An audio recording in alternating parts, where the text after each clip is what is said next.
हे art lovers, आज चलो एक ऐसे टॉपिक पे बात करते हैं जिस पे आर्ट वर्ल्ड में बड़ी बहस छिड़ गई है।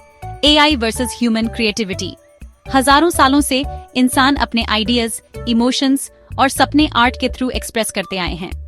पुरानी केव पेंटिंग्स से लेकर मॉडर्न डिजिटल आर्ट गैलरीज तक क्रिएटिविटी हमेशा हमारी साथी रही है। लेकिन अब आर्टिफिशियल इंटेलिजेंस के आने से एक नया सवाल उठता है, क्या एआई आर्टिस्ट्स को रिप्लेस कर देगा? क्या यह ह्यूमन क्रिएटिविटी का एंड है, या यह बस एक नया दौर है जहां इंसान और मशीन्स मिलकर ऐसा आर्ट बनाएंगे जो पहले कभी नहीं देखा गया? सबसे पहले चलो ह्यूमन क्रिएटिविटी की एक छोटी सी जर्नी करते हैं। यह सिर्फ पेंटिंग तक ही नहीं है, बल्कि music, poetry, sculpture, story telling, dance और फैशन तक फैली हुई है। हमने केव पेंटिंग से शुरू किया, फिर इजिप्शियन, रोमन, ग्रीक और इस्लामिक आर्ट की शान देखी। रेनेसांस ने हमें लियोनार्डो दा विंची जैसे जीनियसेस दिए और मॉडर्न ईरा ने हमें पिकासो, वैन गोग और फ्रीडा कालो जैसे आइकॉन्स दिए। और अब डिजिटल आर्ट सामने आया है, जहां आर्टिस्ट्स की नई जनरेशन सोशल मीडिया प्लेटफॉर्म्स पर खूब फल फूल रही है। तो एआई आखिर है क्या, और ये आर्ट कैसे बनाता है?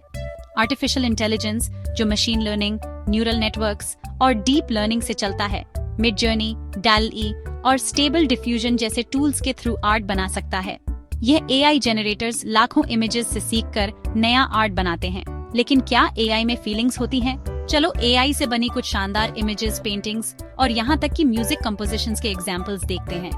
यह क्रिएशंस बहुत इम्प्रेसिव हैं, लेकिन यह हमें एक और सवाल की तरफ ले जाते हैं।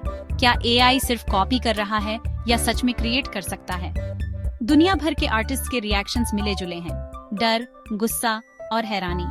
कुछ ने तो एआई को कोर्ट में भी घसीट लिया है, जैसे Getty images versus stability AI case में, यह कहते हुए कि उनकी मेहनत चोरी हो गई है। दूसरे लोग एआई को एक ऐसे टूल की तरह देखते हैं जो उनकी क्रिएटिविटी को बढ़ा सकता है। तो क्या एआई क्रिएट कर सकता है या सिर्फ एनक्यूएल करता है? क्रिएशन और इमिटेशन में फर्क होता है।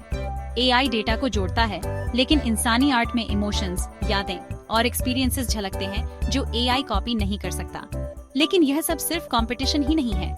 बहुत से आर्टिस्ट्स एआई को एक पार्टनर की तरह यूज कर रहे हैं। फिल्म्स, गेम्स और म्यूजिक में एआई अपनी पहचान बना रहा है।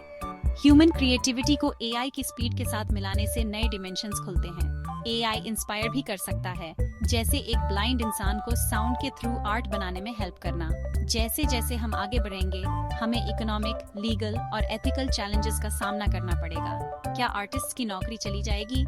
एआई से बने आर्ट का ओनर कौन होगा? क्या हम मशीन्स के बनाए आर्ट पर भरोसा कर सकते हैं?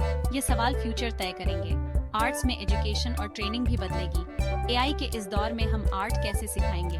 यंग आर्टिस्ट्स को नए मौके और खतरे दोनों मिलेंगे। आगे देखें तो अगले 10, 20 या 50 सालों में माहौल कैसे बदलेगा? क्या हम सिर्फ देखते रहेंगे या एआई इंसानी इमोशन सीख लेगा? इमेजिन करो, ह्यूमन प्लस एआई आर्ट की जॉइंट एग्जीबिशंस और न्यूरो आर्ट और एल्गोरिथमिक पेंटिंग्स जैसे नए फॉर्म्स। एआई ह्यूमन कल्चर को बचाने में भी मदद कर सकता है। कंक्लूजन यह है कि एआई क्रिएटिविटी का अंत नहीं, बल्कि एक नए दौर की शुरुआत है।